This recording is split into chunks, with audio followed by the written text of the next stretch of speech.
Hey everyone, it's David with Neo 7 CNC. And earlier this year, early 2021, Atomstack reached out to me and said, hey, would you like to review an A5 Pro desktop laser engraver? And I jumped at the opportunity because that was a new tool to me. Since then, I have used that machine a lot, and then I've done a review on a different type of laser, a different kind of footprint of a laser. But Atomstack reached back out to me recently and said, would you be interested in reviewing the X7 Pro? And I said, absolutely. And I just thought it was going to be a little bit of software updates, maybe some tweaks to the assembly or something like that. But it was so much more. And I'm happy to show you those differences because it's pretty impressive. When I received the X7 Pro, it was well packed, just like the A5 Pro. Everything had its own place. Nothing was rubbing against each other. Things were actually bound together with kind of like a saran wrap or a stretch wrap to keep them from moving around in the box. And they were all nestled in their nice little foam pockets, just like the last Atomstack machine that I reviewed. This one has the touch screen. It has the glass on the laser shroud. So those are a little bit more sensitive components, but they had no damage and were well protected inside the box, just like last time. The X7 Pro even has the corner protectors and everything like that. One little oopsie that I did was when I was taking everything out of the box, I didn't grab everything that was nestled in there because it's packaged so well that it's kind of like a little Easter egg hunt. I ended up feeling the weight of the box. It didn't feel quite right. Went back and found, unfortunately, found the touch screen that I had completely overlooked down in a lower part of the packaging, as well as the power cord. So I retrieved those and then put the packaging aside and started the assembly. All right, so once I got it out of the box, I started putting it together, and it was pretty straightforward, even though I managed to mess that up somehow because I was trying to move it to where the camera could see what I was doing, and I ended up flipping one of the pieces and got it backwards. So I had to take it apart and do it again.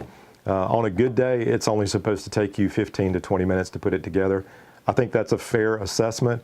If I'm being honest with you guys, it took me about 30 minutes to put it together, and that's only because I messed up on a few things and kind of had to dial in some of the wiring with the zip ties and whatnot to make sure I had enough slack in it to allow the machine to move in its full area of motion. Once I got the original kind of the four-piece frame put together, you start putting on the x-axis, which is the axis that, or the y-axis is what moves front to back. The x-axis is what moves left to right. And so you have to put that on and roll it on, and then you put the legs and whatnot on. And what I discovered, what I think would be probably the trickiest thing to do when it comes to assembly, and it's really not that big of a deal, but you have one motor that makes the whole bridge, or the gantry, if you want to call it that, go front to back for the y-axis. And those sides of motion are actually connected through a drive shaft and two pulleys that engage timing belts that run down the length of both of the y-axis or the side frames. The one thing that you would want to do, pay special attention to, is when you put that on, what I did was I rolled the axis all the way to the back of the machine to where it kind of hits a stop, and I set up one side first. So I did the side that has the motor on it, made sure the belt was tight. When you squeeze the belt as it comes up and over the drive shaft, I kind of pinch it right there, and it just needs just a little bit of give. And so once I was satisfied with that, I kept the bridge at the rear of the machine, and I installed the second timing belt and made sure that it had roughly the same tension on it, and made sure that it was at the same position on the back of the frame, so that way when it moves forward, they're moving in sync. You don't want it to be slightly canted to one side to where either the left or the right is ahead of the other side. You want them to be as square to the machine as possible. That's just going to give you better results and better precision when you cut or doing the engravings. Once I got past that, it was moving on to kind of the x-axis, which is the left and right. I noticed on mine that carriage, even though it's pre-assembled from the factory, the part that holds the laser kind of had some play in it. And I was kind of puzzled by that, but as I went through the instruction guide, it specifically has a section on that particular axis on how to fix that. And there's eccentric nuts that hold one of the rollers. It's got two rollers on top and one roller on the bottom of the rail, and you can adjust the spacing of that bottom roller to remove that play in that axis. And all I had to do was rotate it probably about 45 degrees and was able to snug it up on the bottom of the extruded aluminum, and that play was gone. You want to be careful there not to do that too much. You don't want to put so much resistance on that movement that you prematurely wear out the rollers, or you cause the stepper motor to work harder than it needs to. Since this is not, it is a CNC machine of a sort, but it's not pushing on material. It's okay if it moves very freely. You just don't want it to have any sort of play in it. So just enough will be just right. You don't want to overdo that. Once I did that, got the laser installed, you have to kind of shift one of the brackets, and it shows you that in the manual to get to the right screw spacing depending on how thick of items you're working on. There are some options in there, but I just set it as the manual said, and it's been perfect for what I've used it for. So all in all, the assembly was very straightforward, barring me not being able to comprehend instructions for some period of time for some reason. And then the last thing was putting the wire harness on it, which is all nicely bundled in this kind of spiral mesh wrap. And I had to play with it a little bit because the home sensor for the y-axis is actually on the left side, the bottom of the left side of the machine on the y-axis rail. And it's got a rather small plug that goes into that. And I had to adjust where I was attaching the wires with a zip tie onto the frame once or twice, just to make sure I had enough reach for the machine to be able to move its entire range without being restricted by the wiring. So once I got that done, the assembly was basically over. So let's talk about some of the features of the X7 Pro that make it so different from the A5 Pro. The first is the fact that it has a dual beam laser head on it. And what that means is typically your laser heads are going to be 5.5 watts equivalent optical power. This machine is actually 10 watts because it's using two different laser diodes to affect the laser beam, basically doubling the beam. It has one that's pointing down, it's got one that's pointing from the side, and it has a mirror that allows the one that's pointing straight down to go straight through, and the one that's coming in from the side to reflect on the mirror and meet that other beam, so you get twice the laser energy in the same spot.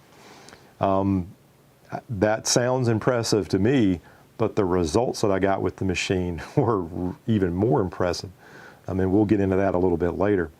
One other thing that's very notable on the website, it actually says that you will be able to expand the footprint of the machine.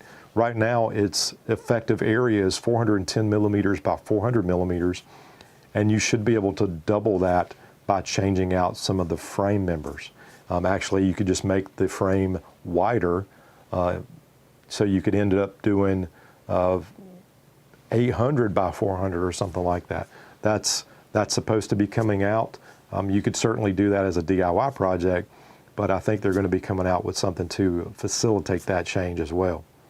They already have some accessories, a rotary for doing round objects. A lot of people like to do the insulated tumblers, different sort of litho panes, different things like that. They have that available. They also have risers that you can put under the feet. You could use bricks, you could use anything that's precise enough. If you had wooden blocks that were cut to the same height, then you could just sit the machine on that, and it would allow you to do thicker materials underneath the laser. But they also have components that you can buy to allow that as well. The fit and finish on this machine is even better than the A5 was. The extruded aluminum is well done. The fasteners are well done. Everything is anodized. It's got nice graduation marks on the y-axis and the x-axis so you have a rough idea of where the job will land on the machine. If I can segue a little bit, when I set up my jobs in laser Gerbil, typically they're a smaller job. So what I like to do is set the job in the center of the work envelope of the machine. So in laser Gerbil, when you're doing your X and your Y, I just put 200 and 200 because that's roughly the center of the footprint of the machine or the work area of the machine. And that way I know roughly where that job's going to land, and then I can go do a preview, and then I can line up my material as I need it to be. The little graduation lines on the axes help with that. The biggest other difference is going to be the controller. Before, the controller was on the back. You didn't really need to do anything with it other than plug the cables up to it. Now that it's forward on the machine, for a good reason. It's got the e-stop on it, it's got the power button, it's got a reset button, and it's got the power connector, the USB connector, and the micro SD slot. So it makes sense for that to be forward. And then when you add the fact that you've got the magnetically attachable touchscreen that just sticks to the controller, all of that kind of makes sense. But all of that is done exceptionally well. Great paint, great fit and finish on all the buttons. Everything's nicely done. It looks like they put a lot of thought and time into developing these products, and I've been very impressed. We've already kind of mentioned the fact that it's got the controller with the micro USB card slot in it. That allows you to run the machine alone, kind of in a standalone manner. You can go into laser Gerbil or Lightburn, whatever program you're used to using, and instead of sending the job directly to the laser, you can just save it as a G-code file. This way you can just put it on the machine, use the touchscreen interface, select what you want to do, and it's very clean, it's very well executed, though there is one typo on there, which is, it's just software, that's easy to correct. Overall, the machine is a 50 watt rated machine. That's not optical power. Again, like I mentioned before, optical power is 10 watts with the laser head, but that's the most of any machine that I've tested to date in the LED based desktop laser engraver kind of area of operation. One of the other neat features that the X7 Pro has is it's going to have the ability to use Wi-Fi to communicate with your mobile device. So you would be able to control the machine, get probably job status from it remotely over Wi-Fi. That feature is not yet available. It's supposed to be released sometime in December of 2021, but I was unable to test that as it's not released yet. All right, so this is one of my favorite parts. I always like showing off what I was able to do with the machine. And this one is going to be different, and we'll get to that. I'm going to save the best for last. But let's start with the low-hanging fruit, the stuff that I've done on all the machines that I've tested. And you know me by now, if you've seen any of these videos, I use these 4x4 inch or 100 millimeter by 100 millimeter coaster blanks from Amazon as a good tester. This is 2.6, 2.7 millimeter plywood, and I was able to blow a hole right through it in about 1/4 the time that it would take me with the other machines that I've tested. It takes me, before it would take me 8 passes, 8 trips around here to actually burn through this. This one took 3 passes, and I was actually able to do it in 2 passes, but that material was a little bit different. It wasn't the same wood grain. It had a different color to it. And that just goes back to what I've said in all my laser review videos, is the material is going to have a variance. It's going to act differently depending on which batch you get, when you buy it, different things like that. And so you might have to play with it a little bit to dial it in. But I was able to consistently get 3 passes and get through it. But on occasion, I did get it in 2 passes, but it really just depended on the wood quality. A new material that I added this time is like this nylon. It's almost like a Cordura fabric. And I was able to, it does a nice job of melting the edge so it doesn't fray. And I'm gonna put all the recipes and everything down the side like I usually do. But this was 800 millimeters a minute, 100% power, and this was 2 passes. and it basically melted it, and it was almost like it was embossed, and then you could just like knock it out. So that turned out good if you're cutting out things for clothes or making backpacks or different things like that. Another new material was 6mm thick poplar, and I was able to get through this in the time that it used to take me with the old lasers to get through the thin material. I was able to get through the thick material. So this was 800mm a minute, 100% power. This was 8 passes, and again, this is 6mm or 0.236 inches of just solid poplar wood. While I was on the wood track, I said, well, what about some 12mm plywood? If you look online at the specs for this machine, it should be able to do 20mm.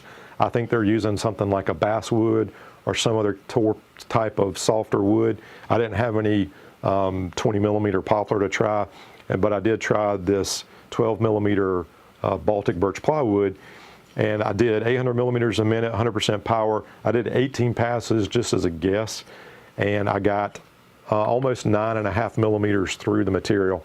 I have no doubt, sorry about that, I have no doubt that if I kept going with the number of passes or slowed down the speed, that I could burn through this. But that's just to show you how capable this laser is. Went ahead and did some very thick aluminum. It's almost like a little, like a keychain tag right here. If I had to guess, this is like 3mm or so. I should know better to have these with me. 3.3mm leather. I was able to get through that. I don't remember the recipe for that one, but it does work. We've seen this before. This has almost become another standard job. But this cool piece of clip art that I found online, the first one, the darker one, was 3,000mm a minute, 55% power, 1 pass. I call this overburned. You'll see in the close-up picture, it's a little bit washed out on the detail, especially around the eyes, but it does look cool, but I think it needed to be a little bit lighter. I ran it again, this time same speed, 3,000mm a minute, 25% power, 1 pass. Both of these took 18 minutes to do, and this one is almost a little bit faded, but still very legible. So the sweet spot would be somewhere between 55% and 25%, or you could slow down the speed to play with it and figure out what works best. This was an easy one. This is some real thick cardboard, almost like a photo mailer for the Postal Service. Blew through that, 800mm a minute, 100% power. I did that in 2 passes. Slower speed, you should easily get through that in 1 pass. I did my normal, this is a test craft paper tag. I was able to do it in 1,500mm a minute, 100% power, 1 pass. Super sharp detail on that. Let's see. Something that I've used in the past that's had mixed results is these aluminum black painted business card blanks. Now, this machine has enough power that it just obliterated the paint off of here. On some of the ones that I've done before, you can actually see where it's kind of just dulled the color, but this really took it down to metal. And this was 200mm a minute, or sorry, 2,000mm a minute, 100% power, 1 pass. Took 5 minutes to do that. So that was a very, very better result than I've seen before. The other thing that I did was anodized aluminum. Anodized aluminum responds very well to these desktop laser engravers, and I picked out a design that was super sharp on these little dog tags, if you will. This skull is like 30mm by 20, probably 20 millimeters or so wide, and the detail on here is just amazing. If the pictures will do it justice. My daughter took a fancy to that, and I made her one. One thing that I have had mixed results on in the past was stainless steel, and I've gotten a lot of questions about stainless steel. I feel confident in saying that this laser has no problem with stainless steel, at least in this thickness. This is relatively thin. This is 0.6mm, something like that. So it's pretty thin. This is like another business card blank. But I put the recipe on the back, and this, you'll find this interesting. 2,000mm a minute, 100% power, 1 pass, and I wrote focused. And the reason I wrote focused is I got so excited to try this. This was the second one. The first one was unfocused. And so same recipe, but it has different colors in it. It starts at a blue and kind of fades up to a green, then goes to a yellow and then a red, and then almost a black at the top. So as the reason it did that was because as this is soaking up heat and the laser is working on it, it ended up getting a bow in it. And so it kind of came up towards the laser and pulled it out of focus. And so that changed the amount of heat that was getting into it, which changed the color. So that actually turned out really neat.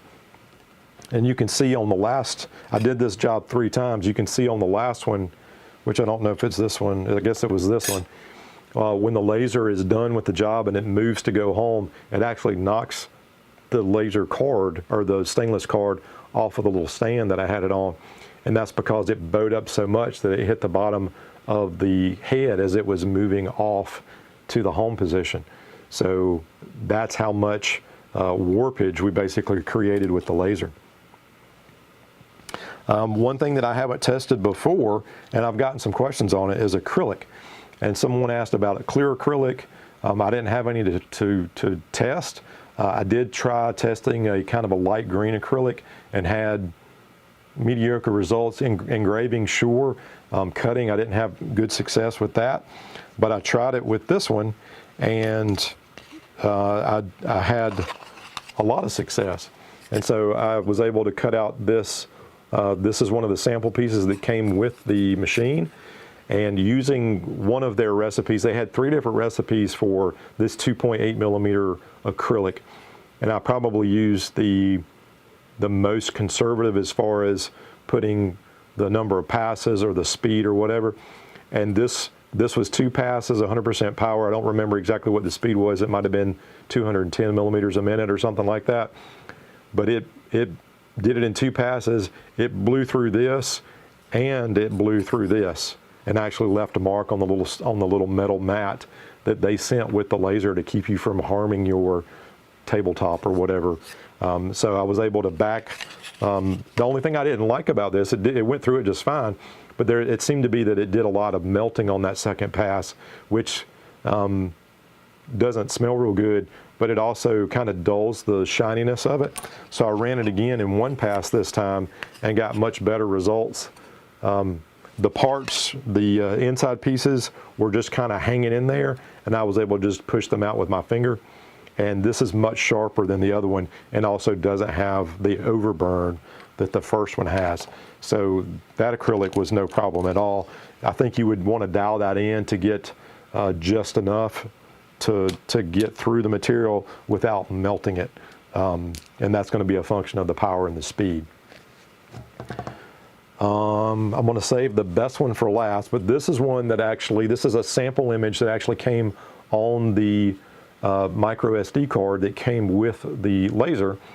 And I just pulled it into Lightburn and created a job, and instead of sending it directly to the laser, I saved it to the memory card and then ran the laser kind of in offline mode. And that way I could test that functionality out. Very easy to use, even allows you to do multiple copies. And this was done 3,000 millimeters a minute, 35% power, and 1 pass. It's a little bit light.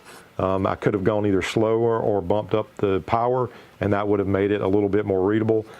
But the level of detail that's in this, the image that they provided is pretty good. And I'll put a picture in picture here. The selection that they sent was rather interesting, but it's a lot of fun. And I would just pick this one because it looked like it had the most kind of feathery detail to it. But that turned out great. So as I was thinking, what can we do next? What material can I try? The anodized stuff is fun. The stainless is fun, and I was happy with the results that I got with this particular machine. But I knew of another material that you can kind of tickle it with some heat and you can change its color, and that is titanium. But this is grade 5, 1/8 of an inch titanium. So that's 3.33 millimeters roughly.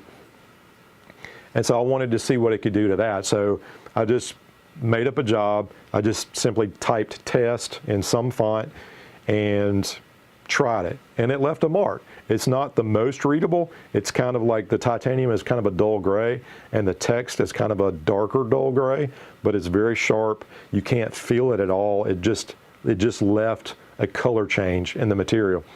And so I thought about it overnight, and I'm like, I want to try that again, because if you've ever tinkered around with titanium and titanium shavings, you can light them on fire and they will kind of get excited and burn. And titanium gives off this brilliant white especially when you're sanding it on a belt sander or something like that.